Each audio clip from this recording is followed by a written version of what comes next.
12절까지인데요. 내용이 좀 본문이 길으니까 2절, 3절 읽고요. 12절 읽고 시작하겠습니다. 2, 3절. 내 형제들아, 너희가 여러 가지 시험을 만나거든 온전히 기쁘게 여기라. 이는 너희의 믿음의 시련이 인내를 만들어내는 줄 너희가 알미라. 12절로 가겠습니다. 시험을 참는 자는 복이 있도다. 이것에 옳다 인정하심을 받은 후에 주께서 자기를 사랑하는 자들에게 약속하신 생명의 면류관을 얻을 것임이니라. 아멘. 야고보서는 루터가 그랬죠. 지푸라기 서신이다 그런 말을 했는데요. 사실은 그때는 야고보서의 진가를 그 시대에는 잘 몰랐었어요. 야고보서가 또 이 편집 과정에서 보면 거의 뒷부분에 있잖아요, 그죠? 복음을 얘기하고 있는 첫 번째 서신서가 사실은 로마서인데 로마서를 지나서 또 믿음을 강조하는 히브리서를 공부해야 야고보서가 이해가 되거든요.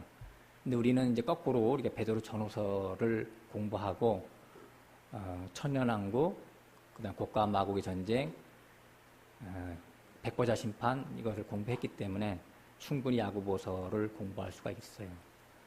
야고보서는 참된 믿음이란 무엇인가에 대한 우리에게 정의를 주는 그런 책이에요. 그래서 마치 음식을 만들었을 때 소금을 안 치면 아무 맛이 안 나잖아요.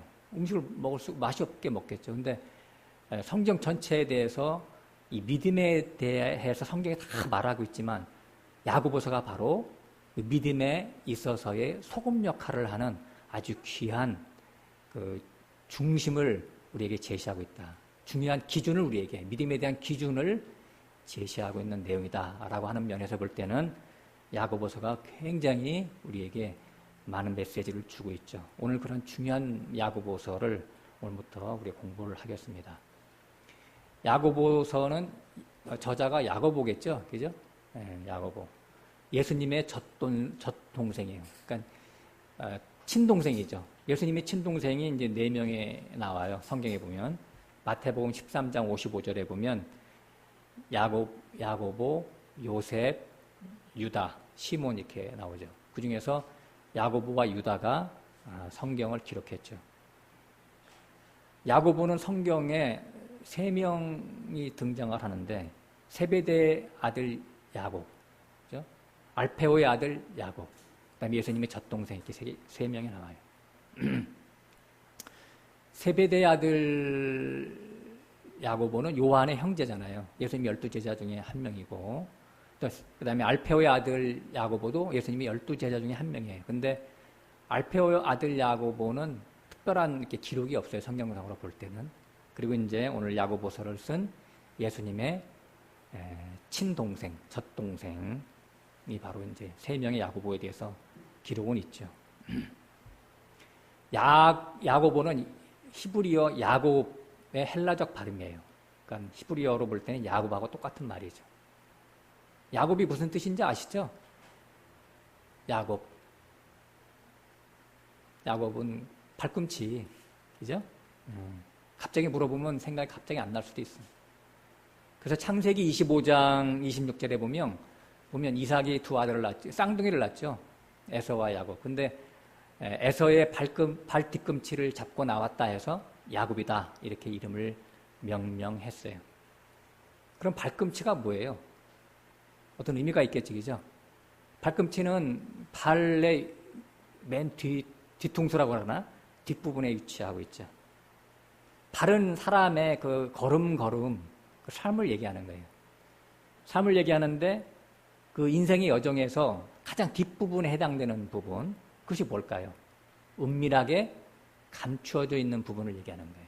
발꿈치는. 약점이죠? 약점.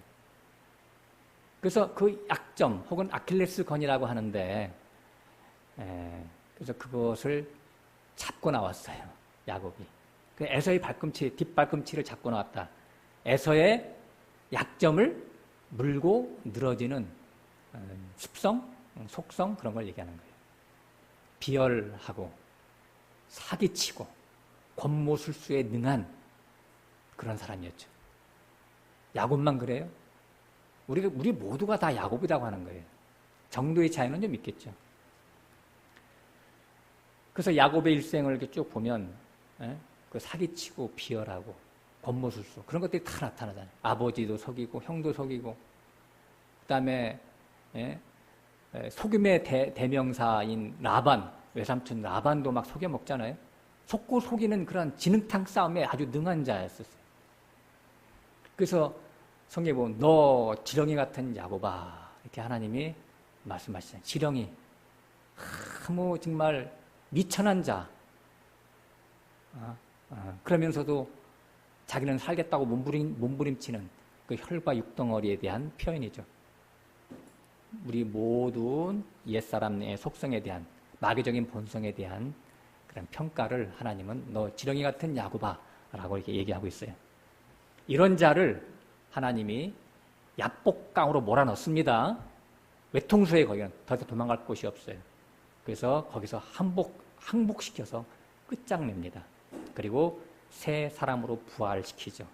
이것이 바로 하나님의 농사법이에요. 사람 농사법. 창세기 3장 15절에는 또 이제 거기도 발꿈치 나오죠. 뱀은 여자의 후손에 발꿈치를 상하게 할 것이고 여자의 후손은 뱀의 머리를 상하게 할 것이다. 이렇게 예언이 나오죠. 여자의 후손은 물론 직접적으로 예수님을 상징하죠. 예수 그리스도. 예수 그리스도의 발꿈치를 뱀이 상하게 한대요. 예수님도 약점이 있었어요. 그게 뭘까요? 예수님의 약점은 육신을 입고 있었어요.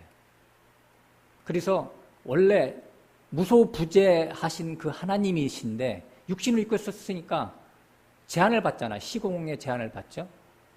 병마도 그죠? 여러 가지 배고프면 또 배도 고프고 피곤하고 잠도 자야 되고 여러 가지 그 육신의 그 여러 가지 제약 조건을 갖고 있는 게 예수님의 약점이었어요. 그 예수님의 약점 발꿈치를 상하게 한대요. 그 육신을 죽이겠다는 얘기지. 십자가에서. 십자가에서 그래서 사단이 여러 가지 괴계를 꾸며서 예수님을 죽였으나 오히려 그 십자가 사건이 뱀 자신의 머리를 상하게 하는 것인 것을 몰랐죠. 육신이 끝나는 것이 사단이 끝나는 거예요. 사단의 심판입니다. 그게. 이것이 바로 십자가 구원의 원리입니다. 그래서 주님 말씀하시죠. 누구든지 자기 목숨을 구원코자 하는 자는 죽을 것이요. 자기 목숨을 죽이고자 하는 자는 죽고자 하는 자는 살 것이다. 이렇게 주님께서 말씀하셨어요. 십자가로 주님의 동선을 따르고자 하는 자는 새 생명으로 살아날 것에 대한 얘기죠. 야곱의 12아들이 12지파가 되었듯이 오늘 야고보도 12지파에게 편지를 합니다. 1절 잠깐 읽어볼까요? 하나님과 주 예수 그리스도의 종 야고보는 흩어져 있는 12지파에게 문안하노라 이렇게 써 있어요. 12지파에게. 그죠? 야곱이 12아들을 낳았듯이 오늘 야곱이라고 하는 신약의 야고보도 12지파에게 편지하고 있어요. 그러니까 믿음의 아들들이죠. 12지파는 믿음의 아들들. 12이라고 하는 것은 아시죠? 늘 강조하지만 12, 12이라고 하는 것은 거듭남의 상징이에요. 거듭남의 숫자. 이삭을 12로 표현할 수가 있다라고 그랬죠. 성령이 3이라면, 성령의 숫자가 3이라면 잘 개간된 사람의 심령의 밭이 4거든요. 잘 가꾸어진. 죽은 자, 죄와 세상에 대해서 죽은 자, 완전히 깨구락지가 된 것처럼 쭉 뻗은 거, 그걸 4로 표현하거든요. 그래서 3과 4가 연합해. 하나님, 성령 3과 나의 그 좋은 밭의 마음의 태가 서로 연합하면 거기서 12이 나오잖아요. 그래서 야곱의 12아들을 낳는 거예요. 야곱은 아브라함, 이삭, 야곱, 성부, 성자, 성령을 상징하는 거니까. 그래서 거듭남의 숫자죠, 12는. 그러니까 12지파에게 문안한다 할 때 이것은 혈통적, 문자적인 이스라엘의 12지파를 얘기하는 게 아닙니다. 예수 그리스도 안에 있는 모든 형제 자매를 지칭하는 겁니다. 근데 그 1절에 보면 예수 그리스도의 종이래요. 자기 자신을. 예수님의 젖동생이 예수 그리스도의 종이라고 자기 자신을 얘기합니다. 예수와 함께 몇 년 동안 살았어요? 집에서 아버지 밑에서 30년 동안 동고동락했어요. 그러니까 그 형이 하는 것을 다 같이 보고 막 같이 부대끼고 살았는데 그 형이 하나님이다, 하나님의 아들이다. 이거 말이 되겠어요? 그래서 처음에는 막 거역하고 이렇게 반대표도 많이 던지고 그랬었는데 우습게 생각을 했는데 지금은 성령을 받고 예수 그리스도가 하나님인 것을 깨닫고 자기 자신은 예수 그리스도의 종이다 이렇게 고백합니다. 종은 노예라는 뜻이에요. 완전한 굴복을 상징하는 겁니다. 그래서 이 야고보가 나중에는 예루살렘 교회의 대표 장로였죠. 그래서 베드로와 야고보가 두 기둥이다라고 사도 바울이 사도행전에 보면 기록한 곳이 있어요. 또 유다서를 쓴 유다도 예수님의 젖동생인데 거기 보면 1절에 예수 그리스도의 종이다라고 똑같이 얘기해요. 그러니까 성령에 의해서 신앙 고백하는 거죠. 예수 그리스도 종이라고 하는 거죠. 이건 대단한 거예요. 자기와 같이 혈과 육을 입고 같이 살았던 자기 친형이 예수 그리스도 그 친형 보고 자기는 그 형에 대해서 종이다, 노예다 라고 얘기한다면 참되신 하나님을 발견한 거잖아요. 그래서 마귀의 종이 이제 그리스도의 종으로 바뀌는 것을 얘기하는 거예요. 예수 그리스도가 바로 자기의 주인이 된 거죠. 주인. 노예는 주인의 명령에 따라 사는 자가 노예이잖아요. 주님의 뜻대로 사는 자가 됐다라고 하는 거예요. 거기 보면 1절에 보면 그리스도의 종 야고보는 흩어져 있는 12지파에게 문안하노라 이렇게 써 있어요. 흩어져 있다. 디아스포라 그러는데 사도행전 8장 1절에 보면 야고보의 순교 얘기가 나옵니다. 그러면서 그 교회 핍박이 그때부터 시작돼서 예수 그리스도를 믿던 자들이 다 사도 외에는 유대와 사마리아 온 땅으로 다 흩어지니라 그렇게 써 있어요. 그리고 그 밑에 쭉 읽어보면 그 흩어진 자들이 두루 다니며 복음을 전파했다라고 기록이 돼 있어요. 흩어졌다는 말이 이제 우리가 베드로전서 1장 할 때도 공부했었는데 디아스포라예요. 디아스포라 아주 의미가 있는 말이죠. 내가 칠판에 써놨지만 디아 플러스 스페이로. 디아는 뭐뭐를 위하여 전치사예요. 스페이로는 동사인데 씨 뿌리다라는. 그 씨 뿌림을 위하여. 씨 뿌림을 위하여 흩어지게 한 거예요. 하나님이. 우리 봄 되면은 그 송화가루가 막 날리고 플라타나스 막 꽃가루가 막 날아다니잖아요. 막 어떤 때는 막 숨쉬기도 참 어려울 정도로 꽃가루가 막 온 공중에 다 날아다니는데 바람 불면 막 공중이 허옇게 변하잖아요. 그건 다 꽃가루들이 스스로 이렇게 번식을 하기 위해서 이렇게 일을 하는 거죠. 바람의 힘을 빌려서. 영적인 것이 똑같단 말이에요. 핍박과 박해의 바람이 불면 그 복음의 생명의 씨를 뿌리기 위해서 증인들이 흩어지게 하는 거예요. 누가 그렇게 해요? 하나님이 그렇게 하시는 거죠. 마귀의 사단의 힘을 빌려서 핍박이 오게 하고 그 핍박으로 인해서 어떤 특정한 몇몇 사람들이 믿음이 좋은 사람들이 죽으면 그 주변에 있던 사람들이 다 흩어지게 하는 거. 놀랍잖아요? 그러니까 주 안에서 일찍 죽임을 당하는 자들이 그것이 저주가 아니죠. 그죠? 예. 그 이사야서 57장에 봐도 일찍 죽임을 당하는 것이 오히려 화액 전에 하나님께서 데려가는 자다. 이런 말도 써 있어요. 예수님과 12제자가 다 순교당한, 11제자가 다 순교당한 것은 뭐 다 아시는 바와 같은 것이고, 또 요시야, 구약에 있어서 예수 그리스도, 완전한 예수 그리스도의 모형인 요시야 왕은 젊은 날에 요적을 했어요. 그래서 이런 어떤 핍박을 통해서, 교회에 대한 핍박을 통해서 그 많은 사람, 믿는 사람들이 이곳저곳으로 이제 이사를 가게 되죠. 이것이 다 하나님의 안배하신 일들이 됩니다.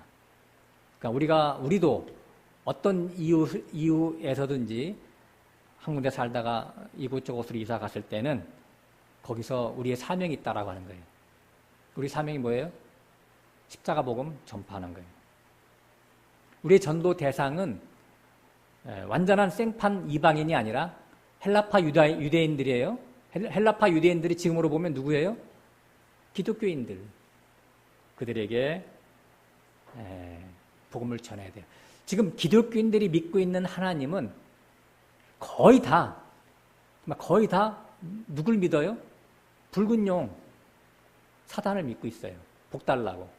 바알과 아세라 신을 섬기고 있죠. 그걸 얘기해 줘야 돼. 그들에게 접근할 때요, 방법이 있어요. 당신 기도 제목이 뭐예요? 물어보세요. 1, 2, 3 한 3개만 얘기해 보세요. 많으면 5개. 그걸 듣고, 그것이 뭐가 잘못됐다는 걸 얘기해 주세요. 그 기도 제목이. 그 기도 제목 뻔하잖아요. 돈 달라.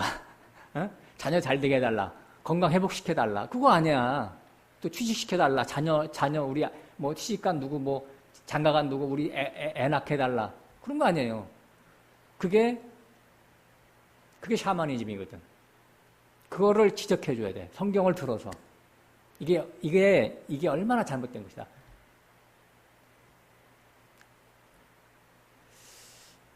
안 하시겠다고 그 사람하고 내가 멀어질까봐, 갈등이 일어날까봐 내가 물어보면요, 그것 때문에 안 해요. 아주 문제 있죠. 때를 얻든지 못 얻든지 우리는 복음을 전해야 되는데, 그 사람과 나 사이에 어떤 관계성이 뒤틀릴까봐 복음을 전하지 않거든요. 그러면 자기 자신의 존재 이유가 없는 거예요. 하나님이 그 사람에게 복음을 전해서 플라타너스도 복음을 전하는, 자기 씨를 뿌리는데 하나님의 생명을 받은 자들이, 살아있는 만물의 영장이 가서 입을 다물고 있다면 그 남모만 또 못한 거지. 그렇잖아요, 그죠? 그 영혼을, 자기 주변에 아는 사람들의 영혼을 살려내라고 하나님이 그렇게 안배하셨는데 자기는 입술에 자크를 채우고 있다면, 그러면 목적에서 직무유기야, 직무유기. 이 세상에서 직무유기는 어디가 직무유기하면 감옥 가죠. 우리는 뭐 때문에 사는지 자기 자신에 대해서 항상 질문하고 살아야 돼. 나의 구원도 중요해. 그리고 여기까지 와서 이 정도까지 많이 알았어. 이제는 또 밖에 나가서 복음을 전해야 돼. 그리고 자기 자녀들에게도 복음을 전해야 돼. 머리 크면요, 말하기 힘든 거 알아요. 저도 다 그래요, 자녀들이. 근데 저는요, 제가 타이밍을 보고 얘기를 합니다. 문자도 쓰고, 또 설교도 보내주고, 내 설교가 아니면 좀 쉬운 설교라도 보내줘. 차근차근. 이렇게 들어보라고. 그것이요, 저도요, 옛날에 제가 한 10년 정도 학교 다닐 때 하고 군대 시절을 이렇게 합해서 한 10년 정도 제가 하나님을 완전히 배신했었는데, 저 어머니가 저를 만나면요, 야, 너 교회 다니냐? 그리고 가슴이 철렁해. 너 11조 하냐? 네, 하죠. 교회 다니죠. 말만 그래, 말만. 근데요, 돌아서면요, 그 말이 귓전에서 확 박혀있어. 그래, 교회 다녀야지. 하나님을 잘 섬겨야지. 다시 컴백해야지. 그래서 제가 고난이 막 왔거든요. 하나님 배신했으니까. 그때 지옥을 제가 경험했는데요. 다시 어느 날 성경책을 털어가지고 읽기 시작했어요. 털어가지고. 야, 눈물을 많이 쏟았지. 다니엘서부터 제가 읽기 시작했는데, 우연히. 참, 다시 하나님께 그거에서 성경을 통해서 다시 돌아왔어요. 그것은 뭐냐면, 부모가 얘기한 것은요, 자식들에게는요, 그것이 열매로 맺혀지거든요. 그게 기도잖아요. 유명한 어거스틴, 그죠? 탕아 어거스틴이 어머님의 기도로 돌아왔잖아요. 그런 거예요. 자녀를 놔두면 안 됩니다. 복음을 전해야 돼요. 그 복음 전하는 거에 대한 사명이 여기 나와 있는데 에스겔서 3장에 가서 보겠습니다.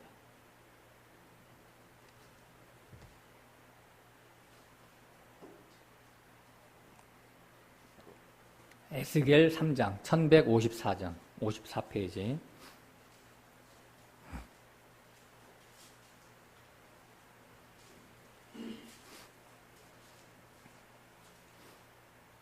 16절부터 한번 읽어볼게요. 7일 후에 여호와의 말씀이 내게 임하여 가라사대. 여기 7일이라는 말도 참 의미심장하네, 그죠? 인자야, 내가 너를 이스라엘 족속의 파수꾼으로 세웠으니 너는 내 입의 말을 듣고 나를 대신하여 그들을 깨우치라. 파수꾼이래요. 내 증인이 되라 이거예요. 내 증인이 되라. 18절 가령 내가 악인에게 말하기를 너는 꼭 죽으리라 할 때에 내가 깨우치지 아니하거나 말로 악인에게 일러서 그 악한 길을 떠나 생명을 구원케 하지 아니하면 그 악인은 그 죄악 중에서 죽으려니와 내가 그 핏값을 내 손에서 찾을 것이고. 여기서 말하는 악인이 누구예요? 저 이방인들? 아니죠. 하나님을 믿는데 잘못 믿는 게 다 악인이에요. 하나님께 복 달라고 하는 거. 시편 1편에 악인은 악인은 뭐 이렇게 악한 길 가는 사람이 복 있는 자와 악한 자와 구별하잖아요. 그 악인은 하나님을 믿되 잘못 믿는 자들에 대한 얘기다라고 하는 거예요. 근데 그 악인에게 너 잘 믿어 그런 말을 하나님이 누굴 통해서 얘기하겠어요? 깨달은 자를 통해서 말씀하시겠죠. 주의 증인들에게 대해서 통해서. 그래서 네가 만약에 그 악인에게 가서 전하지 않았기 때문에 그 악인이 그냥 여전히 하나님을 잘못 믿다가 꼴꼬닥하고 죽어버리면 그 핏값을 내가 너에게 찾겠다. 이런 말씀입니다. 19절 내가 악인을 깨우치되 그가 악한 마음과 그 악한 행위에서 돌이키지 아니하면 그는 그 죄악 중에서 죽으려니와 너는 내 생명을 보존하리라. 그래요. 그 악인에게 복음을 전했는데 안 들었어. 그래서 죽었어. 그러면 그 악인은 악인 책임이야. 근데 너는 그 전했기 때문에 네 생명은 보존되리라. 우리는 믿자야 본전. 잘해야 본전이라니까 우리는. 잘해야 본전. 복음을 안 전하면 본전을 못하는 거예요. 복음을 전했을 때 본전치기야.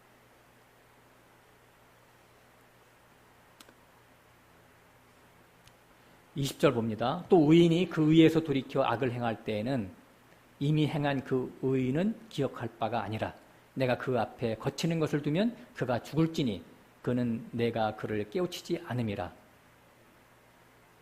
그가 그 죄 중에서 죽으려니와 그 피값은 내가 내 손에서 찾으리라. 그러니까 여기 의인이라고 하는 것이 이제 뭐 잘 믿는 사람들을 얘기하는 것인데 의인이 끝까지 하나님을 잘 믿어야지 되는 것이지 의인이라 할지라도 잘못 믿으면 심판받고 죽는다는 얘기예요. 네? 한마디로. 그러니까 한 번 구원은 영원한 구원이다. 그런 말은 있을 수도 없고 인격의 세계에서는요. 자유의지가 보장된 곳이기 때문에 자기 자유의지를 통해서 하나님을 항상 깨워서 믿는 자가 돼야 된다라고 하는 거예요. 자기가 잘 믿는다라고 하는 그런 사람마저도 온전한 복음을 전해서 더 온전하게 해야 될 것이고 또 너라고 하는 복음을 전하는 자도 항상 그 복음을 전해야 네가 그것이 임무다 말이야. 임무. 너를 지금까지 이끌어서 성장시켜 준 하나님의 은혜라고 하는 것은 네가 이제 은혜를 갚아야 된다는 얘기죠. 다시 거꾸로 11절로 가볼까요? 11절로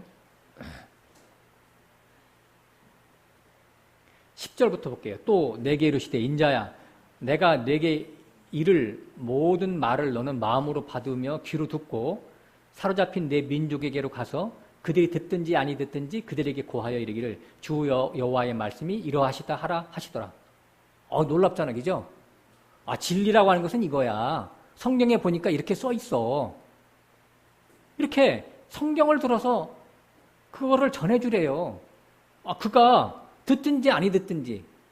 그러니까 우리의 사명은 전해주는 거고, 그가 복음을 듣고 공감을 해서 하나님 말씀에 의해서 구원을 받고 안 받고는 그 하나님이 하실 일이란 말이죠. 하나님의 몫은 따로 있고 내 몫은 따로 있는 거예요. 우리는 있는 그대로 전하는 게 우리의 사명이에요.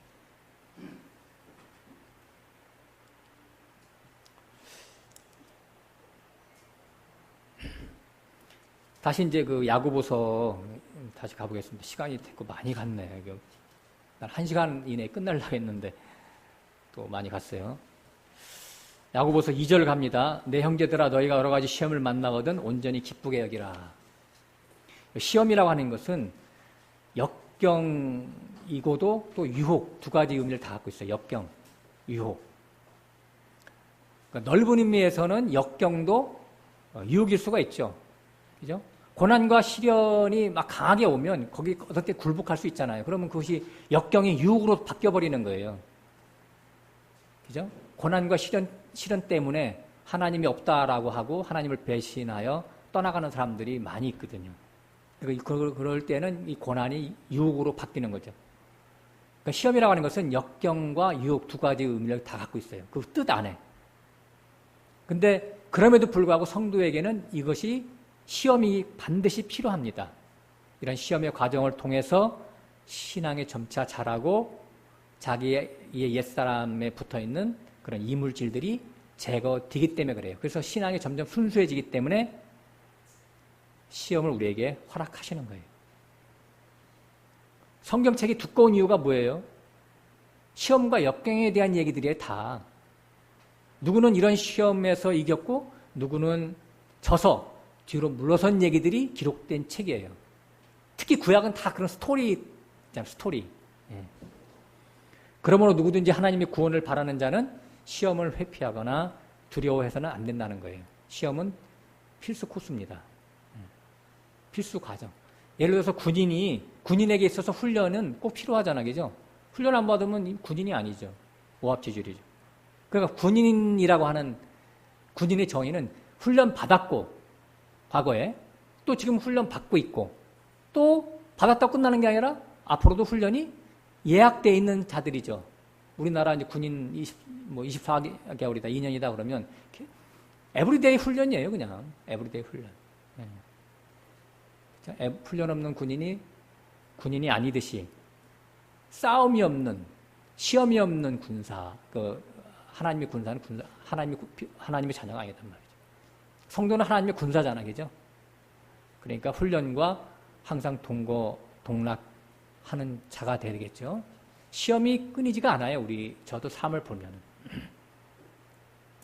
그래서 히브리서 12장에 보면은 징계라고도 표현했는데, 동일한 의미죠. 주께서 그 사랑하시는 자를 징계하시고 그의 받으시는 아들마다 채찍질 하시느니라 이렇게 써 있어요. 징계와 채찍질. 징계라고 하는 말이 이제 훈련으로 이렇게 바꿔도 똑같은 표현이에요. 같은 말이에요, 원래. 하나님은 그의 사랑하시는 자를 훈련하시고 채찍질 하신다. 또 징계하지 않는 자는 사생자요. 참 아들이 아니다. 이렇게 나와 있어요. 그러므로 삶 속에서 사건과 환경으로 오는 시험을 만나면 기쁘게 여기라 이렇게 나와 있네요. 그죠? 기뻐해야 될 일이겠죠. 이것이 바로 진리적인 지혜입니다. 5절부터 지혜가 부족하거든 구하라 그런 말이 나왔는데 이것이 바로 진리적 지혜예요. 그러니까 시험이 오면 우리가 항상 두 가지를 먼저 퍼뜩 떠올려야 돼요. 법칙이에요, 법칙. 여러 가지 많이 너무 또 있겠지만 너무 많이 나열하면은 좀 기억이 안 날 테니까 제가 생각할 땐 딱 두 가지만 먼저 생각을 하세요. 첫 번째는 하나님이 지금 나를 테스트하신다. 테스트. 우리가 학교 다닐 때 시험 볼 때는 아무것도 안 배운 상태에 시험 안 보죠. 어떤 과정을 겪은 다음에 중간고사 보고 기말고사 보잖아요. 그러니까 나한테 하나님이 시험지를 나눠주는 거는 지금 내가 어느 정도 배웠단 말이에요. 때가 찼어. 그러니까 1차 시험, 2차 시험을 치르는 거예요. 그래서 어떤 역경과 고난이 왔을 때는 하나님이 나를 지금 테스트, 시험지 나눠줬구나. 이렇게 생각을 하시면 딱 맞아요. 때가 찼네. 그래서 그 시험을 통과하면 그만큼 그리스도의 옷으로 더 덧입혀지는 거예요. 한 입, 두 입, 한 겹, 두 겹.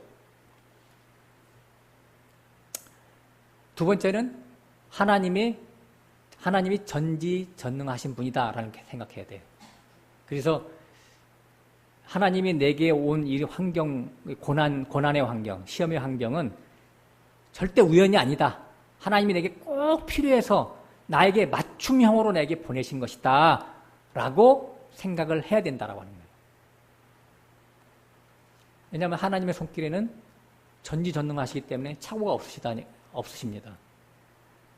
정확무오하시고 그 정확무오한 그 바탕 하에서 하나님께서 또 나를 사랑하시기 때문에 나를 더 잘되게 하기 위해서 믿음의 진보를 일으키기 위해서 나에게 그런 역경과 고난이 보내진 겁니다.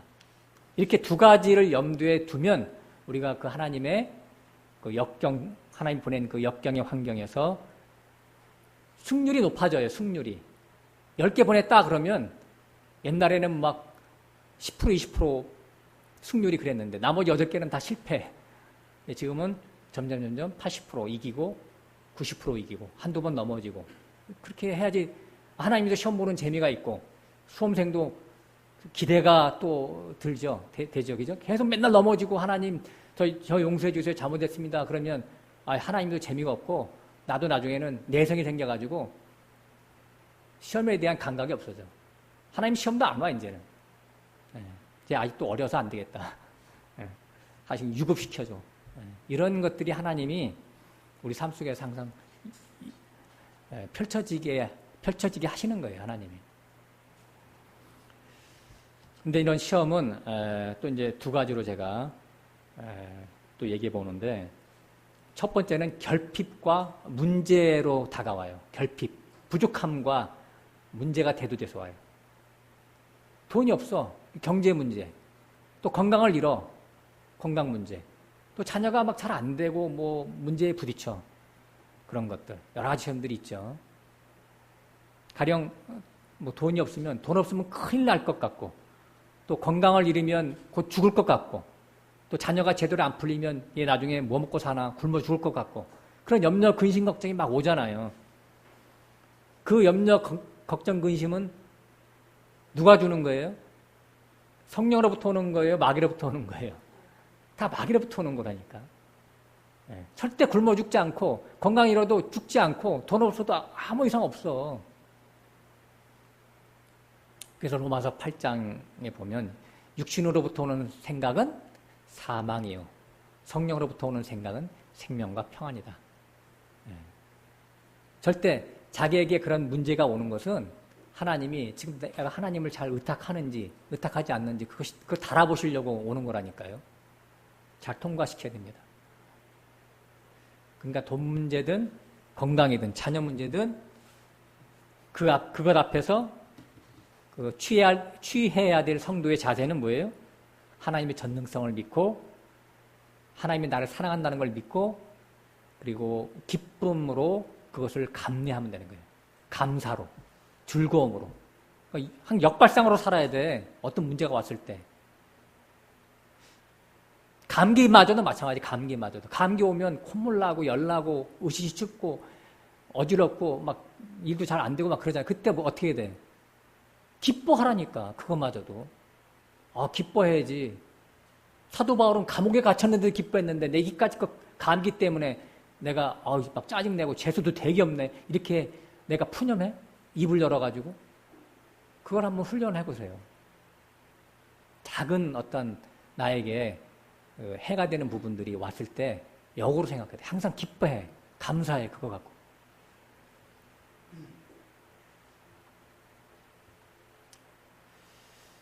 세상 사람들 혹은 종교인들은 그 문제가 오면요, 그 문제 앞에서 혼비백산합니다. 그죠? 그래서 빨리 이것을 해결하려고 쫓아다니고, 그리고 또 종교인들은 이것을 빨리 물리쳐달라고 하나님 앞에 애걸복걸하죠. 그러지 말라고 하는 거예요. 하나님이 나에게 필요해서 보낸 거예요. 내가 어떻게 반응하는지 보려고. 그래서 그런 문제가 왔을 때 그게 어떤 문제든지 돈이든 건강이든 하고 자녀 문제든 그런 것들을 내가 그것을 내 관점으로 보지 말고 하나님 관점에서 나를 봐야 돼요. 하나님은 지금 내가 어떤 태도를 취하시는 것을 기뻐하실까? 이렇게 나를 객관화시켜서 봐야 돼. 유체이탈이라고 하죠. 유체이탈. 내 문제를 나에게서 떠나서 멀리서 나를 바라보는 거. 객관화시켜서. 나는 지금 어디가 있기 때문에 그래요? 난 주님과 함께 하늘에 앉혀졌기 때문에. 그러니까 하늘에서 봐야지 나를. 그러면은 훨씬 더 그 문제가 가벼워져요. 두 번째 시험은 미혹과 유혹으로 옵니다. 그래서 내 자신의 속에 잠재되어 있던 욕심을 부추겨. 역병으로 오는 게 아니라 이럴 때는 형통과 풍요로 와요. 마귀의 시험으로 오죠. 그래서 모든 일이 잘 풀립니다. 만사 형통합니다. 승승장구합니다. 이것이 미혹거리예요. 이게 역경보다 더 무섭습니다. 사실 알고 보면. 나태해지고 안일해지고 그래서 하나님 빠이빠이, 하나님 굿바이. 하나님 교회를 다녀도 굿바이야. 마음으로는 딴 데가 있어. 사울왕이 그랬죠. 아말렉과의 전투가 벌어졌어요. 그래서 아말렉과의 전투가 벌어지기 전에 지침을 줬습니다. 사무엘을 통해서. 야, 그 아말렉 모든 것들은 사람이고 뭐고 남녀노소고 뭐고 거기 짐승도 다 죽여라. 그래서 승리를 줬어요. 하나님이. 아말렉에게 이길 수 있도록 사울왕한테. 근데 사울왕이 어떻게 했어요? 우양에 좋은 것을 챙겼죠. 그래서 나중에 사무엘한테 걸렸더니 하나님께 제사 지내려고 이렇게 숨겨놨어요. 이렇게 거짓말을 또 하네. 진짜 제사 지내려고 했어도 순종하지 않았잖아. 그죠? 그리고 또 아말렉 왕을 살려줬어. 아말렉 왕을 살렸다는 것은 자기 육체가 살아있다는 걸 표현하는 거예요. 자기 욕심. 그럴 때 표현이야, 그게. 그러니까 화장실 갈 때와 화장실 나올 때가 틀린 거야. 전투하러 가기 전에는 하나님께 내 무조건 말씀대로 순종하겠습니다. 그렇게 해놓고서는 이기니까 마음이 싹 달라졌어. 이렇게 이김, 승리를 선물로 줘봤더니 배신했어요. 변심했어요. 우리도 일상생활 속에서 이런 일들이 얼마든지 일어날 수가 있단 말이에요. 순종이 제사보다 나은데. 그래서 주님께서 그래서 하나님이 그러신 거잖아요. 순종이 제사보다 낫다. 원래 제사라고 하는 것은 나 자신을 죽이는 건데 내 자신이 죽어졌으면 순종으로 이어지는데 그냥 종교적인 제의로서 제사만 드렸으니까 자기 자신은 죽어지지 않고 애매한 우양만 죽었으니 순종이 일어나지 않았다는 얘기겠죠. 그러니까 나에게 있어서의 아말렉 승리는 무엇인지 그것을 잘 생각해 봐야 돼요.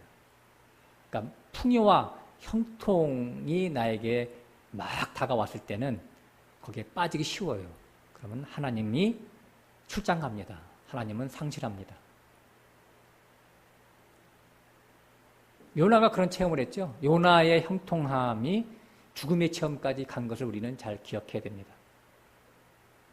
하나님께서 명령했죠. 느느웨로 가서 복음을 전하라 그렇게 했어요. 근데 싫었어요, 가기가. 그래서 이제 욥바로 갑니다. 배 타려고. 갔더니 마침 다시스로 가는 배가 왔어요. 그러니까 이게 어떻게 돼요? 다시스로 가라고 하는 하나님의 뜻인가 보다. 이렇게 자기가 합리화시켜서 다시스로 갔어요. 가다가 가지 못했죠. 배 위에서 사고가 났죠. 그래서 그 사공들이 풍랑에 이는 원인이 바로 너 때문에 그렇다 해가지고 물속에 집어넣어가지고 수울의 뱃속에 들어갔잖아요. 마귀의 뱃속에. 그런 것들이 다 비유예요. 니느웨로 가라고 한 하나님의 명령은 그 복음을 전하라고 하는 거예요. 지금의 우리의 니느웨가 어디예요? 그걸 잘 아셔야 돼요. 아까도 잠깐 말씀드렸지만 니느웨는 많은데 내가 인간적인 관계 때문에 복음을 전하지 않는다면 그것이 바로 다시스로 가고자 하는 거예요. 요나의 마음은 하나님의 말씀을 거역하기 싫은 거예요. 여기서 말씀을 전해도 자기 마음대로 딴 주머니 찬다니까.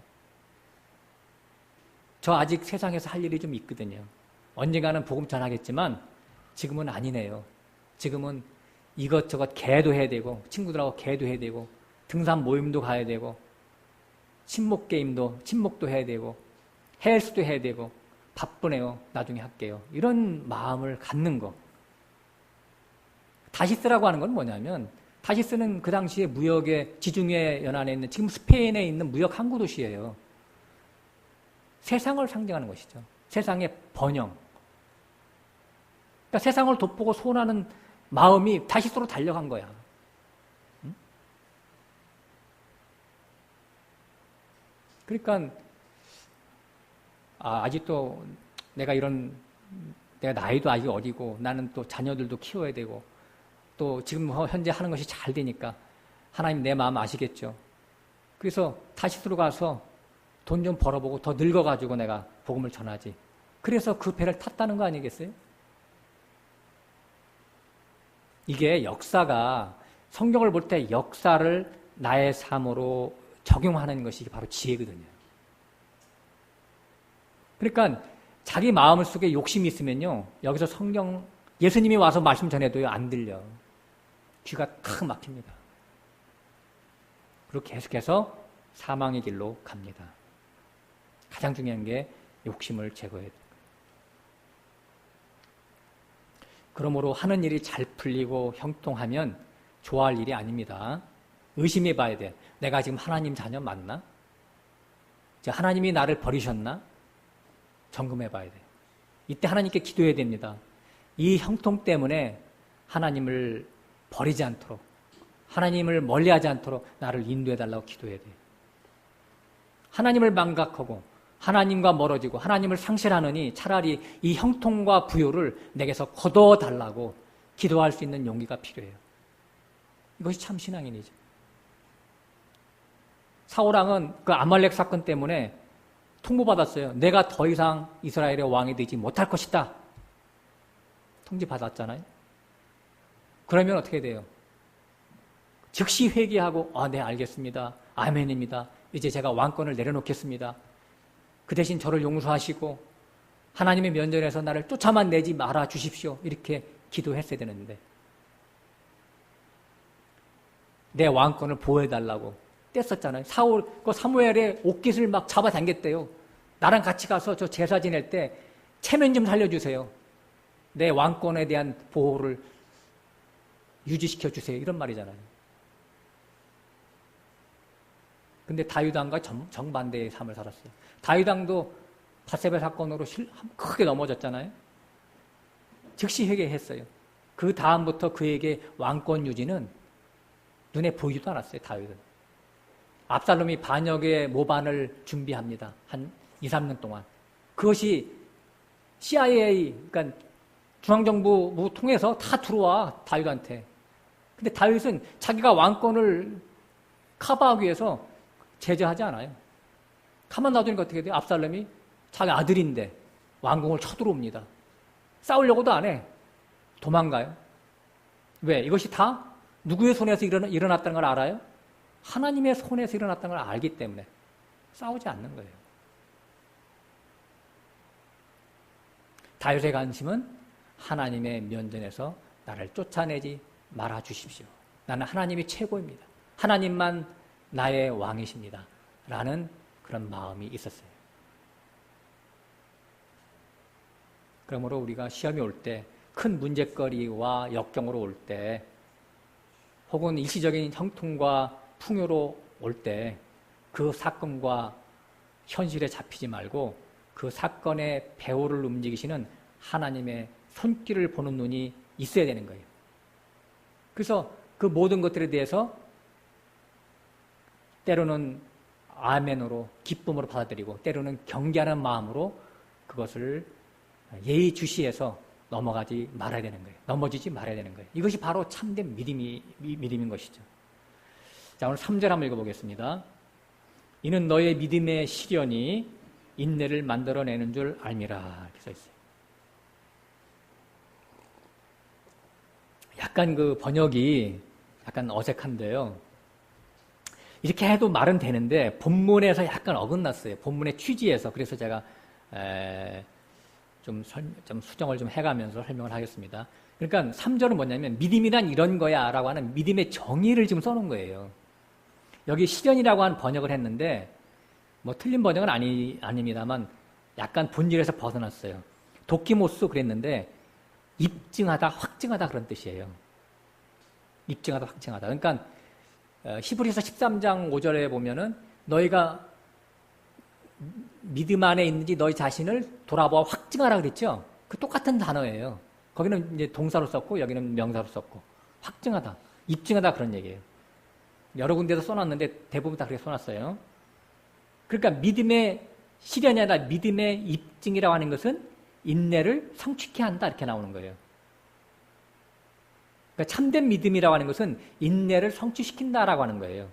여기 성취하다라는 말도 그 동사가 이제 그 품사로 보면 중수 디포, 좀 어려운 얘기 제가 써서 미안한데 수동태적 능동태로 쓰는 거예요. 그러니까 참된 믿음의 입증은 성취를 시키는 거예요. 하나님의 인도하심에 따라서. 그래서 그 인내를 온전히 이루라 라고 4절에 나와 있죠. 인내를 온전히 이루는. 그러니까 인내를 온전히 이루는 것이 믿음의 입증이니까. 그래서 써는 거예요. 그러니까 믿음의 궁극이 인내라고 하는 것이죠. 인내라는 게 뭐냐? 인내는 칠판에 써놨지만 회포 모네 합성어입니다. 회포 아래 모네는 남다. 견디다. 아래에서 견디고 아래에서 남는 거예요. 아래가 어디? 하나님 말씀. 아래라고 하는 것은 뭐냐면 직접적으로 볼 때는 하나님이 우리에게 주신 그 역경, 시험, 그 아래에 남는 거예요. 그 인내니까. 그러면 그 하나님이 안배하신 그 사건과 환경, 그 시험, 역경이 뭐예요? 그 하나님의 말씀이잖아, 그게. 하나님 자신이잖아요. 하나님이 하신 거니까. 그러니까 인내라고 하는 것은 그 아래에서 내가 끝까지 남는 거고 머무는 것인데 하나님 밑에서 머무는 거예요, 그게. 순종하는 것이죠. 그러니까 이것을 이제 풀어서 설명하면 3절과 4절 앞부분을 풀어서 설명하면 시험이라고 하는 역경과 유혹이 몰려올 때 그 상황과 현실을 보지 말고 그 사건을 움직이시는 하나님의 손길 밑에 거하라. 이런 말씀이에요. 그 하나님의 말씀 밑에 거하라. 이런 얘기예요. 우리는 말씀을 다 듣는 자니까.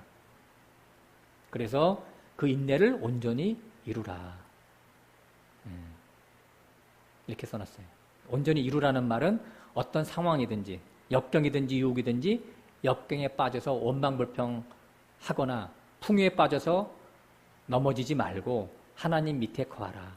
하나님 말씀과 하나 되어 살라는 의미를 지금 갖고 있는 말 구절이죠. 이것이 바로 믿음의 확증이다라고 하는 뜻이에요. 근데 이 3절에 대한 답이 12절에 나와 있어요. 12절에 그러니까 오늘 말씀이 그 동그라미 12절 앞에 동그라미 쓰는데 원래 12절까지예요. 원래 첫 번째 단원이. 시험을 참는 자는 복이 있도다. 그러니까 시험에 견디는 자는 복이 있는데 옳다 인정함을 받은 후에 뭐 생명의 면류관을 준다 그랬잖아요. 여기 옳다 인정함을 받은 후에 이게 길게 써놨는데 이게 도끼모스 그래요. 아까 인내라는 말과 똑같은 말이에요, 이게. 인내라는 말. 아니, 그러니까 그게 아니죠. 실현이라는 말. 실현이라고 하는 도끼모스의 동사가 바로 입증하다 하겠죠. 입증하다. 아까 입증이니까. 도끼모스. 인정된, 입증된. 믿음의 입증을 받은 후에 비로소 생명의 면류관을 우리에게 준다 이런 얘기예요. 그러니까 3절에 대한 답이 4절이죠. 그죠? 12절이죠. 믿음의 입증은 인내를 성취하는 것인데 그 믿음의 성취, 그러니까 옳다 인정하심을 받는 것이 바로 입증되는 거예요. 입증된 자가 바로 시험을 참는 자요. 이 자는 바로 생명의 면류관을 얻는 것이다 라고 답이 나와 있는 거예요. 제가 지금 그 결론부터 잠깐 먼저 해놓고 다시 4절로 갑니다. 인내를 온전히 이루라. 인내라는 말이 견딘다는 말하고 우리나라 말 똑같은 말이죠. 그래서 마태복음 10장 22절에는 나중까지 견디는 자는 구원을 얻으리라 그런 말이 나와 있어요. 나중까지 견디는 자, 끝까지 견디는 자, 나중, 끝, 이런 말은 뭐냐면 열매, 텔로스 그래서 열매를 얘기하는 거예요. 그 열매를 맺을 때까지 견디는 자는 구원을 얻는다 이런 얘기예요. 견딘다, 인내하다 같은 말이에요. 그러니까 알곡되게 하려고 우리에게 가진 고난을 겪게 하시는 거죠. 이제 곡식으로 볼 때는 태풍, 해충, 여러 가지 바람, 가뭄, 홍수, 떼약볕 이런 것들을 막 보내잖아요. 벼가 뭐 곡식이 아물게 하기 위해서 끝까지 견뎌야 알곡이 되는 거죠. 그러니까 남은 자 사상을 얘기하는 거예요. 남은 자 사상. 성경의 사상이 남은 자 사상이잖아요. 계속해서 과정을 겪어가는데 막 중간중간에 이렇게 낙오자가 많이 생겨요. 끝까지 남는 자만이 하나님은 구원해 가신다라고 하는 거예요. 5절 너희 중에 누구든지 지혜가 부족하거든 모든 사람에게 후히 주시고 꾸짖지 아니하시는 하나님께 구하라 그리하면 주시리라. 여기 갑자기 지혜가 나와 있는데 앞 내용과 다 연결되는 말이에요. 갑자기 지혜가 아니라 연결되는 말이죠. 그러니까 지혜라고 하는 것은 하나님의 일하심을 깨닫는 마음이죠. 지혜라는 것은. 잠언 3장에 보면 지혜는 생명나무다 이렇게 나와 있어요. 그러니까 지혜는 예수 그리스도 자신이요 진리의 영이죠. 그러니까 지금 자기 자신에게 닥친 역경과 고난 혹은 형통과 풍요가 왜 왔는지 그 목적이 무엇인지 나의 무엇을 달아보려고 하시는지 그 환경과 사건 이면에 계신 하나님의 일하심을 깨닫는 것 그것이 바로 지혜라고 하는 거예요. 그러니까 그 지혜를 달라고 요청하는 기도를 하라고 하는 것은 뭐냐면 이 사건과 환경이 왜 왔는지 깨닫게 해달라고 하나님의 뜻이 무엇인지 묻고 들어보라고 하는 거예요. 그러니까 하나님과 자기 자신의 어떤 사건을 항상 이렇게 매칭해서 인격적인 관계를 가져가야지 하나님 따로 나의 삶 따로 이렇게 가면 그 종교인이 되는 거예요. 6절에 오직 믿음으로 구하고 조금도 의심하지 말라 의심하는 자는 마치 바람에 밀려 유동하는 바다 물결 같으니 그러니까 의심하지 말고 오직 하나님 말씀만 붙잡으란 얘기죠. 지혜이신 하나님만 바라보란 얘기예요. 다시 반복하면 내게 이런 문제가 온 것은 하나님이 내게 꼭 필요해서 나를 그리스도의 장성한 분량에 이르도록 하나님의 형상대로 창조하시는 하나님의 일 때문에 목적 때문에 온 것인 것을 믿으면 넉넉히 통과할 수 있다는 얘기겠죠. 그래서 역경 속에서도 웃는 자가 되고 고난 속에서도 기뻐하고 감사하는 자가 될 수가 있겠죠. 반면에 하나님을 의심하면 그런 사건과 환경에 왔을 때 불평과 원망을 하고 하나님을 배신하죠. 이게 차이가 있는 거예요. 7절에 이런 사람은 무엇이든지 주께 얻기를 생각하지 말라. 그렇죠. 주님은 우리를 다 잘되게 하기 위해서 모든 사건과 환경을 잡아 돌리시는데 이걸 믿어야 되는데 그래서 이것을 알아먹고 고난 속에서 즐거워하면 그리스도의 성품으로 하나 둘씩 덧입혀질 텐데 이것을 의심한다면 어떻게 우리가 하나님의 형상대로 만들어질 수 있겠어요? 공짜로 그냥 덧입혀지는 건 하나도 없어요. 우리는 그 하나님을 믿는다고 말은 하지만 그 천지를 창조하신 하나님이 나의 삶의 모든 부분에서 개입하셔서 상관하고 참견하고 계시고 또 그러기를 원하고 계심을 우리가 믿어야 되는 거예요. 근데 이것을 모르는 것이 문제가 되는 것이죠. 그러니까 우리가 하나님에 대한 그 신관을 바로 정립하는 것이 굉장히 중요해요. 종교인들은 하나님이 나와 같이 내 안에 계시고 내 옆에 계시고 내 위에 계시고 내 아래에 계시고 내 앞에도 계시고 내 뒤에도 계시고 그런 개념을 몰라. 시편 18편에 나와 있는 말인데 다윗이. 근데 하나님이 그냥 구말리 장천에 저 멀리 나를 잊고 계시다가 내게 무슨 문제가 생겼어. 뭐 예를 들어 돈 문제, 건강 문제, 자녀 문제. 그러면 나중에 성도가 막 나 죽겠더라고 울부짖으면 그때 막 달려와가지고 그래 뭐가 좀 잘못됐냐? 내가 좀 해결해 줄게. 이렇게 하는 그런 식만을 갖고 있단 말이에요. 종교인들은. 그러니까 문제를 모르고 있다가 그 하나님이 문제가 나중에 와서 심각해지면 달려와서 해결하는 그런 하나님. 죽은 하나님이잖아요, 그거는.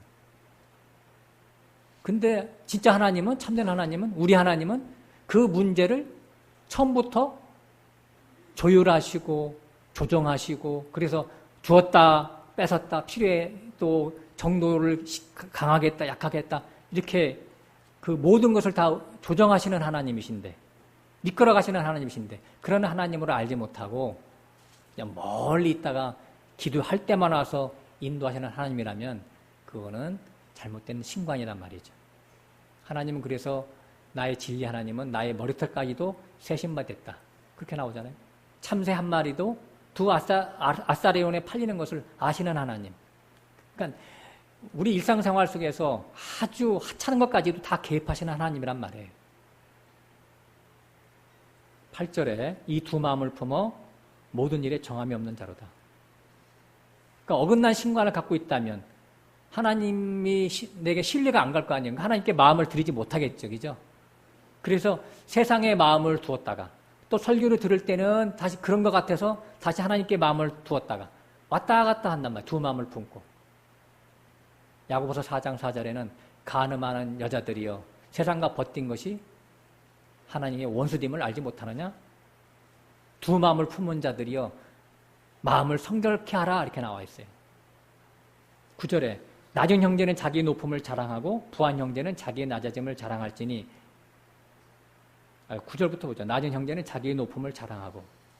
여기 낮은 형제라고 하는 것은 오늘 찾아보니까 짓눌리고 천하고 초라하고 낮은 등급에 처한 그런 뜻을 갖고 있어요. 그러니까 육체적인 조건으로 볼 때, 또 외면적인 면으로 볼 때는 가난하고 못 배우고 병들고 천대받고 멸시받는 그런 자들을 얘기하는 것이죠. 그러나 예수 그리스도 안에서는 모두가 다 그리스도의 형제요 하나님의 자녀들이죠. 자신의 그 영적 신분에 집중해서 자신을 바라보면 자기 자신이 얼마나 높은 자인 것을 알 테니까 자기 자신을 높이라고 하는 거예요. 누가복음 20장 36절에는 부활 생명을 가진 자는 천사와 동등이요 하나님의 자녀다, 그게 나와 있어요. 그러므로 하나님과의 관계성, 즉 자기 자신의 영적인 위치와 받은 구원의 감격 속에서 높은 자긍심을 갖고 당당하게 살아가라는 얘기예요. 10절 11절 부한 형제는 자기의 낮아짐을 자랑할지니 이는 풀의 꽃과 같이 지나감이라. 해가 돋고 뜨거운 바람이 불어 풀을 말리면 꽃이 떨어져 그 모양의 아름다움이 없어지나니 부한 자도 그 행하는 일에 이와 같이 쇠잔하리라. 그러니까 부한 형제의 처세술에 관해서 써놨네요. 그죠? 고린도전서 1장 26절에는 이렇게 써 있어요. 형제들아 너희 부르심을 보라. 육체를 따라 지혜 있는 자가 많지 않고 능한 자가 많지 않고 문벌 좋은 자가 많지 않도다. 오히려 천하고 세상에 천하고 멸시받고 없는 자들이 부르심을 입었도다, 이렇게 나와 있어요. 근데 여기 보면 아까 좀 먼저 읽었지만 육체를 따라 지혜 있는 자가 많지 않고 능한 자가 많지 않고 문벌 좋은 자가 많지 않고 아예 없다는 게 아니라 좀 있긴 있다는 얘기겠죠. 육체를 따라 돈이나 명예나 권세 있는 자가 있긴 있다는 얘기예요. 부름받은 자 중에서도. 그러나 그리스도 안에서는 그러한 것들, 외적인 것들, 그러한 조건, 그런 것들이 전혀 자신의 자랑거리가 될 수 없다라고 하는 거예요. 내가 능력이 많아서 이렇게 많은 것을 소유하고 재능이 있고 큰 복을 받아 살고 있지 하는 그런 순간 그것이 다 배설물로 바뀌어버리는 거예요. 그러므로 내게 재능이나 물질이나 권세를 맡긴 것은 하나님의 나라를 위해서 어떻게 쓸까 하고 자기 자신을 점검하고 항상 사명의식을 갖고 살아야 마땅합니다. 성경에 보면 부자가 몇 명 나오죠. 부자 아리마대 요셉 어떤 일을 하는지 아시잖아요, 그죠? 그리고 로마서 16장에 나와 있는 온 교회의 식주인 가이오, 그러니까 교회에 쓸 것을 제공하고 전도자들이 자기 집에서 머물 수 있도록 다 이렇게 배려했던 그런 사람이죠. 또 자주장사 루디아, 유럽 지역에 최초 교회 빌립보 교회를 세우는데 큰 공을 세웠던 루디아. 자주장사를 그 당시에 했으니까 돈 좀 있었겠죠, 그죠? 12절 다시 한번 읽습니다. 시험을 참는 자는 복이 있도다. 이것에 옳다 입증된 자는 그 후에 자기를 사랑하는 자들에게 약속하신 생명의 면류관을 얻을 것입니다. 그러니까 시험을 견디는 자, 참는 자라고 했는데 같은 말이죠. 복이 있다. 견딘다, 히노메노, 아래에 머물다. 역경과 고난 속에서 기쁨으로 머무는 자세. 그러니까 역경과 고난은 하나님이 안배하신 환경이니까 그 아래에 머문다고 하는 것은 곧 하나님의 말씀, 하나님의 뜻에 순종하는 것을 의미한다는 얘기예요. 거기에 옳다 입증된, 옳다 인정하시면 입증을 받은 자. 입증을 어떻게 받았어요? 인내를 이뤘기 때문에, 인내를 성취했기 때문에. 그러면 생명의 면류관을 얻는다는 얘기죠. 생명의 면류관. 영생을 받게 됐다. 그러니까 여기 면류관에 이제 우리가 잠깐 주목해야 되는데, 스테파노스 그래요. 스테파노스. 이건 이제 면류관이라는 말이 두 개 있는데, 디아브로. 잠깐 생각이 안 나네, 하나는. 근데 그거는 그냥 왕관이에요. 붉은 용과 바다에서 올라온 짐승이 쓴 면류관. 그것은 왕관이에요. 스테파노스가 아니에요. 7머리 10뿔인데 면류관이 있었잖아, 그죠? 예. 여기서 말하는 생명의 면류관은 스테파노스. 이것은 이기는 자, 경기에서 1등하는 자에게만 주어지는 거예요. 주님은 무슨 면류관을 쓰셨어요? 가시 면류관 쓰셨잖아요, 그죠? 십자가의 고난을 견디는 것이 곧 이기는 자요. 면류관을 받을 수 있는 자격을 취하는 거예요. 하나님이 내게 주신 환경, 사람마다 다 다르겠지만 누구든지 고달프고 힘들고 어렵죠. 그러나 그것이 하나님이 내게 허락한 시험이기 때문에 내가 기뻐하며 넉넉히 견딘다면 지금의 그 가시 면류관이 그날에는 생명의 면류관, 영광의 면류관이 될 것입니다. 기도하겠습니다.